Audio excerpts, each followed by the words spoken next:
नमस्कार मंडळी, स्वागत आहे आजच्या व्हिडिओमध्ये. सर्वांना श्री स्वामी समर्थ. चला तर आज आम्ही सर्वजणी मिळून चाललो आहोत पुण्यातील एक्झिबिशनसाठी. फॅमिली सोबत तर आपण केव्हाही फिरतो, पण सगळ्या फ्रेंड सर्कल सोबत फिरण्याची मजा जरा वेगळीच असते. आणि फायनली आम्ही पोहोचलो आहोत एक्झिबिशनच्या ठिकाणी. मुलं तर एवढी आनंदात होती की त्यांना असं वाटत होतं केव्हा आतमध्ये जाणार आणि केव्हा आपण शॉपिंग करणार. हे बघा, आणि फायनली पोहोचलो आता. आणि पहिले नाव लिहून एंट्री केली. आणि आनंदी तर खूप आनंदी झालेली होती. आनंदीचा आनंद गगनात मावेना असं झालं होतं. खूप छान असं बघण्यासारखं आणि घेण्यासारखं खूप छान सामान होतं. आणि सगळ्याजणी म्हणजे आपलं बघण्यामध्ये मग्न होत्या. बघत बघत समोर गेलो आणि पोहोचलो फरसाणच्या ठिकाणी. तर खूप छान असं फरसाण होतं आणि त्या काकांनी टेस्ट करण्यासाठी पण दिलं. खूप वेगवेगळे प्रकार त्या फरसाणमध्ये होते. आणि नंतर समोर अशा खूप छान ज्वेलरी, खूप छान असे मटेरियल, ड्रेस, खूप छान छान वस्तू होत्या. नवीन होतं. एक स्टॉल परत रिपीट पण नव्हता. आणि हे बघा, आनंदीला म्हटलं, हे बघ आणू, तुला 8-9 महिन्याची होईपर्यंत मी अशीच टोपी बांधून ठेवायची. आणि समोर गेलो तर खूप छान प्रकारचे खूप अनेक प्रकारच्या कॅन्डल होत्या. आणि हे बघा, फायनली आम्ही ज्यांच्यासाठी आलो होतो त्यांच्या स्टॉलवर पोहोचलो. ह्या माझ्या फ्रेंड आहे आणि यांनी पण स्टॉल लावला होता. आणि यांचा खूप फोर्स होता की एकदा भेट द्या. त्यामुळं आम्ही त्यांच्यासाठी आवर्जून आलो. आणि खूप छान प्रकारचे आणि नवीन प्रकारचे त्यांच्याकडे जे सामान होतं ते आपण बघू शकता. खूप छान होतं. हे बघा, खूप वेगवेगळ्या प्रकारच्या डिझाईन आणि खूप छान होतं सर्व. हे बघा, आणि नंतर हे बघा, हे जे दिसत आहे ना, हे शेवग्याच्या पानांपासून बनलेले बिस्किट आहे. 2-3 प्रकारचे बिस्किट आम्हाला खायला म्हणजे आम्ही टेस्ट केले, खूप छान होते. आणि हे वेगवेगळ्या प्रकारचे स्प्रे. समोर बघितलं तर खूप वेगवेगळ्या प्रकारच्या व्हरायटी, खूप छान प्रकारच्या नवीन वस्तू होत्या. आणि हे जे आहेत ना, हे रिंग ह्या पूर्ण चांदीच्या आहेत.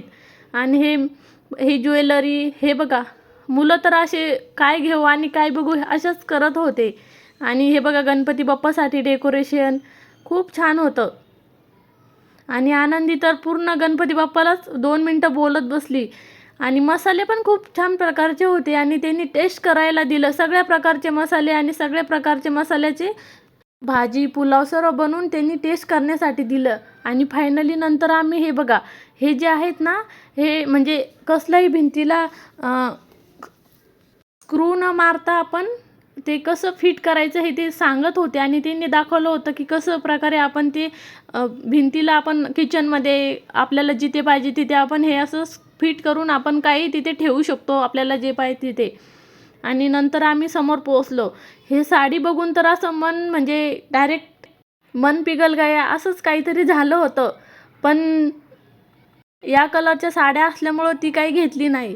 आणि खूप छान प्रकारचे हे बघा, हे जे दिसत आहे ना, मुरमुरे, फरसाण, हे पूर्ण खूप पिठातलं होतं. आणि नंतर पिझ्झा, बर्गर हे पण छान होतं. फायनली आनंदीला पिझ्झा, बर्गर असल्या काहीच वस्तू आवडत नाही. मग तिला गव्हाचा केक घेतला आणि थोडासा नाश्ता केला. फिरून थकलं होतं ना, त्यामुळं भूक पण लागली.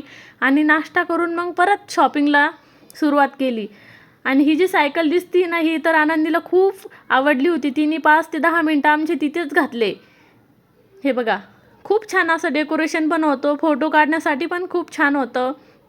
आणि समोर मग आम्ही दुसऱ्या सेक्शनला पोहोचलो. हे बघा, आणि तिथं वेगवेगळ्या प्रकारच्या पर्स, मटेरियल, मुलांचे खेळणी खूप छान होते. एवढं फिरलो पण वेळ कसा निघून गेला काहीच कळलं नाही. तुम्हाला म्हटलं ना की कसलाही स्टॉल रिपीट नव्हता. त्यामुळं मुलांचा एकच स्टॉल होता खेळभांड्यांचा.